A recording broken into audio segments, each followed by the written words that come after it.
Terraformigip pinabagsak ang Converge Fiber Xers pang playoff team na nga ba talaga? At rain or shine panalo kontra sa Macau Black Bears at Ian Sangalang tetrade na nga ba kapalit ni Justin Arana at bago tayo magsimula huwag kalimutang mag-subscribe at like para lagi kang updated sa mga latest upload natin.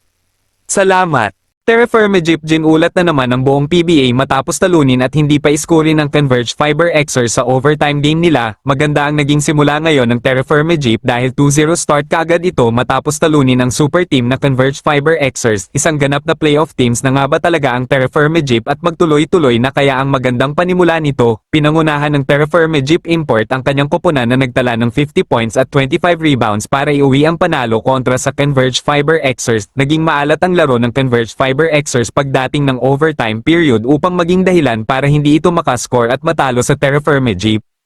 Sa kaugnay na balita rain or shine Elasto Painters pinabagsak din ang guest team na Macau Black Bears sa kanilang naging laban. Maganda ang naging laro ng dalawang koponan buong laro hanggang sa fourth quarter ng laban nila pero nakalusot pa rin ang rain or shine sa guest team dahil sa pinakakitang performance ng kanilang import na nagdala ng monster number na 29 points at 24 rebounds para iuwi ang kauna-unahang panalo ng rain or shine sa kanilang debut game, habang ang Macau Black Bears naman ay babagsak sa 0-2 win-loss card sa standing para maging kahuli-hulihan ngayon.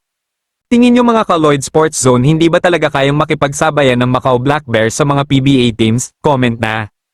Para naman sa kabilang balita Ian Sangalang matutuloy na nga bang matrade dahil hindi na masaya sa Magnolia Hotshots? Napapabalita ngayon na nagpapatrade na ang Kapampangan player na si Ian Sangalang sa Converge Fiber Xers dahil nandun din ang mga kapwa Kapampangan nito. Napapabalita din na kung matutuloy si Ian Sangalang sa Converge Fiber Xers ay magiging kapalit nito ay si Justin Arana dahil alam naman natin mga ka-Lloyd Sports Zone na hindi basta-basta papayag ang Magnolia Hotshots na bitawan kaagad si Ian Sangalang na hindi mabigat din ang magiging kapalit nito para sa kanila. Si Ian Sangalang na ang isa sa mga pinakamatagal na player ngayong ng Magnolia Hotshots sa lineup nila at isa din siya sa mga players na nakasama sa Grand Slam season nila kaya masasabi natin na isa na siya sa mga leaders ngayon ng Magnolia Hotshots kaya kung totoo man ang mga kumakalat na balita na nagpapatrade na ito ay dahil baka ayaw niya talaga sa playing time na nakukuha niya under Coach L.A. Tenorio at kung matutuloy man ang Ian Sangalang trade to Justin Arana ay tingin natin na magiging patas lang ang palitan na ito.